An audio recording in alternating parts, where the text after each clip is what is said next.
guys, it's Terry from Terry Hofford Photography, and I'm going to do just a quick editing tutorial on the images I shot yesterday during our Facebook Live. So as you can see, this is how I shot it. This is straight out of camera. Not terrible, but definitely could be a lot better considering what my vision was.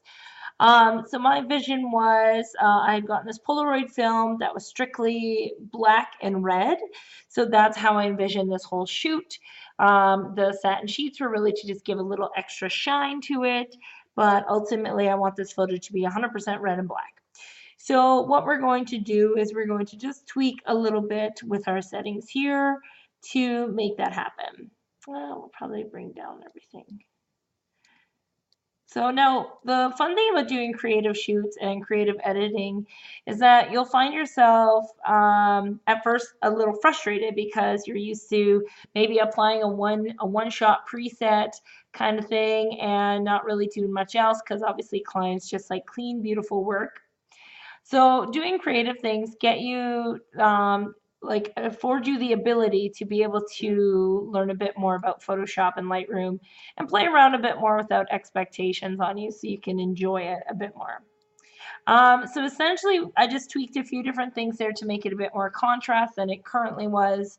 But now is where we're really going to make it red. So I'm going to use the split toning option here, and we're going to bring that up, and we're going to bring the saturation all the way up. And same thing with our shadows, red, and all the way up. So you can see there, it is pretty good. I'm going to zoom in just so I can watch the texture. I don't want to lose the texture in her face. If we do that, it blows it out a bit more, and this way makes it a bit orange. So we just want to even it out. So I'm going to bring this up. Oh, not that yellow. Sorry, I have somebody blinging me on Facebook there. So we're gonna maybe bring this to there. And then what we're gonna do is go here and we can bring up the saturation a wee bit in the red, but too much and it makes like those burning marks that you can see there. So we don't want it too much. We just want a wee bit of it there. So now when we zoom out, we can see that this is what we have, which isn't too bad actually. So now that it's red though, I'm going to play a bit more with my exposure. I love some darker photos, especially for this kind of vibe. Obviously, that's the feel we're going for, but I do want to bring out the highlight. She took great care to do amazing highlight on her cheeks and her nose, and I don't want to let that go to waste. So we're going to do that, and that should be good. So the next step to this is going to be putting it through portraiture, which I technically have already done that, wherever the hell it is. Where is it here? This one, here we go. So I've already put it through portraiture and softened it a bit more. So I'm going to just zip on over to Photoshop to showcase what we're going to do there. So now we're in Photoshop here and I'm going to start by running my frequency separation. So even though the editing that we're doing for this is totally different as far as colors and tone go, we still want to have the basics, and for me that includes retouching of the skin, making sure everything's smooth and still very much Terry-ized, if you will. So I'm going to go through and just slowly edit. I kind of like the brow furrow that she has going on there. It kind of adds to the passion of the moment.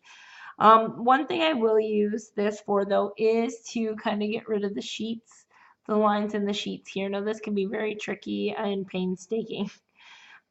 Take a bit of time. So I'm going to do that and quickly get through it so that way we can move on to the next thing. For those of you that don't know what frequency separation is, it essentially is the ability to separate your image into two layers. One is textures, one is color, and then that way when you affect one, it doesn't really affect the other one and vice versa. And you don't get things looking super plasticky, which is obviously what we want because we want to keep some of the detail because that's what makes a photo interesting. So the reason what I'm editing out here is this sheet that I had was a bigger sheet than normal, I guess, and they had to sew a panel in. So it did show up in the image. So we're just going to go through and hopefully blend it a bit better than it currently is. When I'm having a hard time with that, usually what I will do first is try content aware, just deleting the area around it and letting Photoshop do what it does best because I don't have time. And the computer is pretty good. So we're just going to go through, let it take care of that line, and hopefully blend it together a bit better than I could.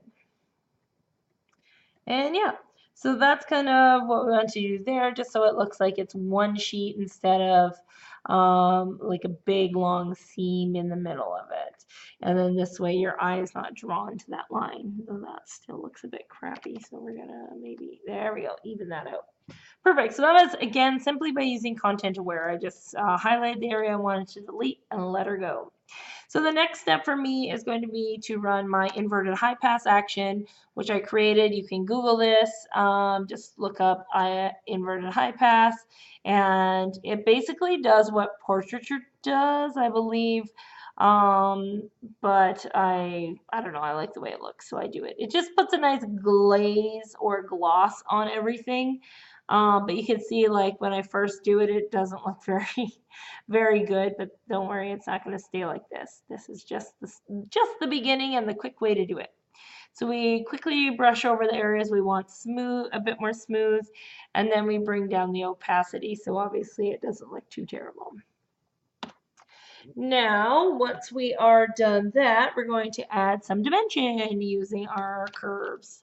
So we're going to go here. So what I did was I created an action which gave me two curve levels, or sorry, curve layers, one which is highlights and one which is shadow. And I'm simply going to color on one and then color on the other to kind of create some more dimension in our photo. So I don't name my layers, which maybe is a terrible thing. Again, I just color on it and hope for the best. But you can definitely label them if you are that person that loves to label things. Go for it. It's fun if you like to do it. It's not fun if you don't. So we're going to go through anything that's already highlighted. I'm just re-highlighting in a very awkward fashion. And you'll see why in a minute here. So this just is going to give us a bit more dimension because clearly we need that in this photograph. What you can do to make more depth is just follow along where all the natural shadows and highlights are.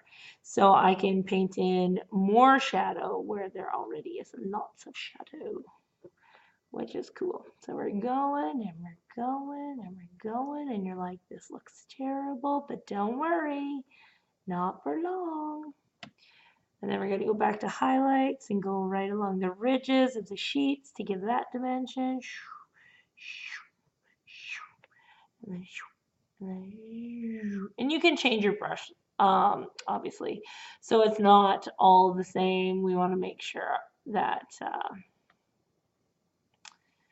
that it goes across the board and is okay that way. So now that we have it looking very awkward, what we're going to do is use Gaussian blur to kind of soften our highlights and our shadows. So 8 is not near enough. We want them pretty soft, pretty soft. That should be good. And we're going to apply the same amount of softness to our shadows level. Perfect. So even still, though, that looks very noticeable. We want to bring this right down. So like 9%, enough to tell the difference, but not so much that it looks out of character. So that could be good for that. Now, you could leave it here. This looks not terrible. I might actually twist it a bit. As much as I like her going across the frame, I actually would prefer if she had done a diagonal, which is all me, not her. I shouldn't say her. Just based on the location where I was standing, I was too lazy to actually move my ladder. And so now I have to add in pieces, which isn't the worst, but it can make for some interesting content, whereas you see it up in that top corner. But we're going to make it happen the best we can. So that, I would say, is good.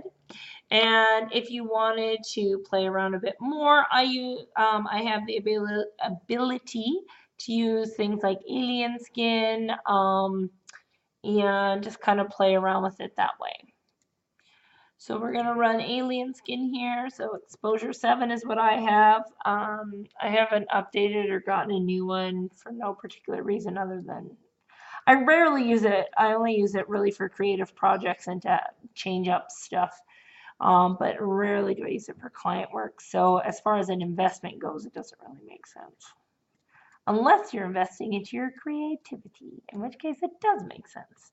So there's that. So what I'm playing with here in the alien skin panel is the bokeh effect. Just I have it coming around the outside here to soften kind of the hand on the legs. Again, I want to give this kind of an old school film look. You could do the whole thing if you want to pretend you were doing some free lensing. Though that does look pretty cool actually, so I might leave that. I like it. And then from there, I had added some grain to my last one. So we have some grain added in. And yeah, and then we bring down the opacity here. Because if this is at full opacity, then you can see it's very blurry. Which again, not terrible, but a bit too much. So even that looks good at 65. So we'll apply that. And while we wait for that to run, we will see what she looks like. Perfect. So we went from this to that in Photoshop here. So we'll save that. And then, so this is what we started with, and this is where we're ending with. So you can see, just because a photo may not start out the way that your brain envisioned it or things like that, that you have to give up on it. Unfortunately, when I shot this, I did not have the red gels that I had wanted. I did not have a bunch of the things I did not want.